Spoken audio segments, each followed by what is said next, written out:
ध्येय टीवी के daily MCQ कार्यक्रम में आप सबका स्वागत है और मैं हूं विवेक ओझा। इस कार्यक्रम में हम आईएएस, पीसीएस और अन्य प्रतियोगी परीक्षाओं के बहुविकल्पीय प्रश्नों पर चर्चा करते हैं। तो आइए शुरू करते हैं। आज का पहला सवाल, हुलक गिबन जो सुर्खियों में है उसके संदर्भ में निम्नलिखित कथनों पर विचार करें। पहला, यह भारत का एकमात्र कपी यानी एप है। और दूसरा, भारत के वन्यजीव संरक्षण अधिनियम के तहत यह शेड्यूल 1 स्पीसीज है। उपरोक्त में से कौन से कथन सत्य हैं? आपके ऑप्शंस हैं ए केवल एक, बी केवल दो, सी एक और दो दोनों, या फिर डी न तो एक नहीं दो।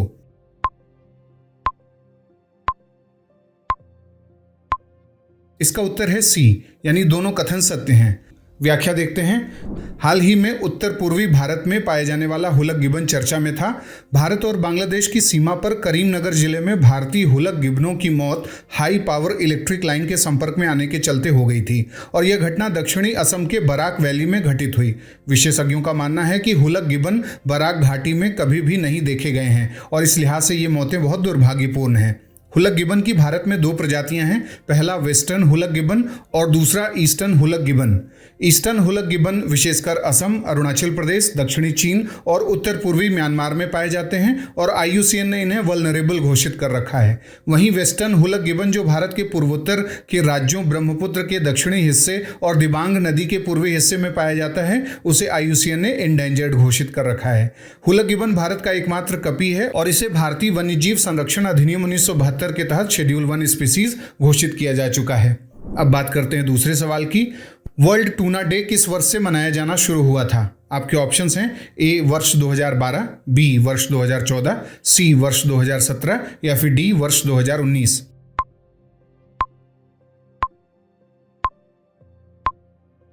इसका उत्तर है सी। व्याख्या देखते हैं। 2 मई को संयुक्त राष्ट्र हर साल विश्व टूना दिवस के रूप में मनाता है। वैसे तो समंदर में हजारों प्रजाति की मछलियां पाई जाती हैं और सबकी अपनी अपनी अहमियत है, लेकिन टूना मछलियों की अपनी कुछ खास बात है। दुनिया भर के देश मत्स्य संसाधन को अपनी अर्थव्यवस्था की मजबूती के एक बड़े जरिए के रूप में देखते हैं और इसीलिए सागर के अलग अलग हिस्सों में अलग अलग आर्थिक मूल्य की मछली प्रजातियों पर देशों की निगाह रहती है।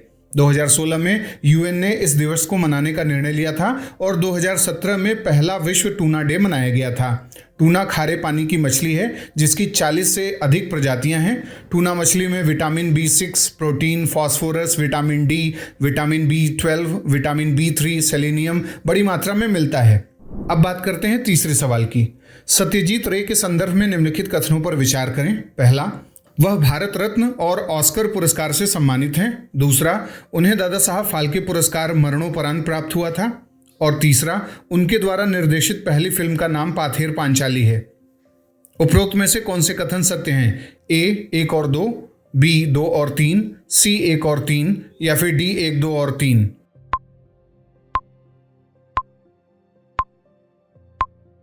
इसका उत्तर है सी।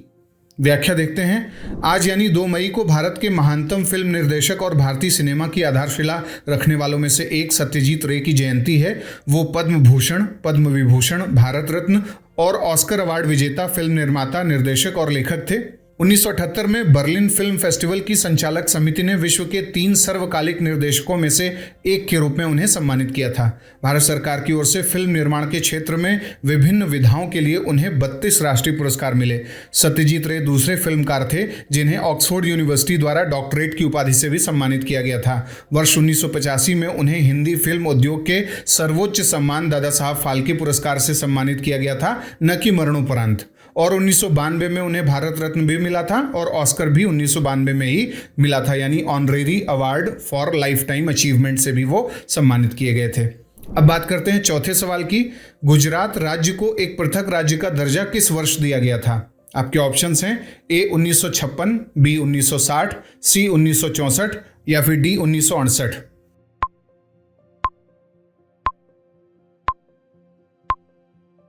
इसका उत्तर है बी। व्याख्या देखते हैं। हाल ही में गुजरात का स्थापना दिवस मनाया गया और तत्कालीन बॉम्बे स्टेट से पृथक कर 1960 में गुजरात को एक पृथक राज्य का दर्जा दिया गया था। 1 मई 1960 को मराठी और गुजराती भाषियों के बीच संघर्ष के कारण बंबई राज्य का बंटवारा करके महाराष्ट्र और गुजरात नामक 2 राज्यों की स्थापना की गई थी।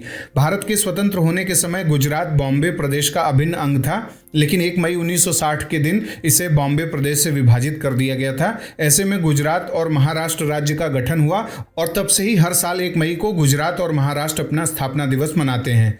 राज्य पुनर्गठन अधिनियम यानी स्टेट रीऑर्गेनाइजेशन एक्ट 1956 को अधिनियमित किए जाने से यानी इनेक्टमेंट किए जाने से 1956 को एक नया राज्य बंबई का गठन किया गया था, जिसमें भूतपूर्व बंबई राज्य का मराठी भाषी क्षेत्र, भूतपूर्व मध्य प्रदेश राज्य का विदर्भ क्षेत्र, भूतपूर्व हैदराबाद राज्य का मराठवाड़ा क्षेत्र और भूतपूर्व सौराष्ट्र और कच्छ राज्य शामिल थे। इसके बाद 1 मई 1960 को बंबई पुनर्गठन अधिनियम 1960 का इनेक्टमेंट हुआ यानी अधिनियमन हुआ और उसके अधिनियमन किए जाने से नए राज्य गुजरात का गठन करने के लिए बंबई राज्य से भूतपूर्व कच्छ और सौराष्ट्र राज्य अलग किए गए और छोटे किए गए बंबई राज्य का महाराष्ट्र के रूप में पुनः नामकरण किया गया। अब बात करते हैं आज के 5वें और अंतिम सवाल की। भारत में मजदूर दिवस के संदर्भ में निम्नलिखित कथनों पर विचार करें। पहला, भारत में 1 मई 1923 को लेबर किसान पार्टी ऑफ हिंदुस्तान ने मद्रास यानी चेन्नई में मजदूर दिवस की शुरुआत की थी। दूसरा, 1923 में पहली बार लाल रंग का झंडा मजदूरों की एकजुटता और संघर्ष के प्रतीक के तौर पर इस्तेमाल किया गया था। उपरोक्त में से कौन से कथन सत्य हैं? ए केवल 1, बी केवल 2, सी 1 और 2 दोनों या फिर डी न तो 1 न ही 2।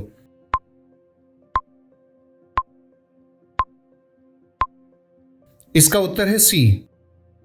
व्याख्या देखते हैं। बीते 1 मई को मजदूर दिवस देश भर में मनाया गया।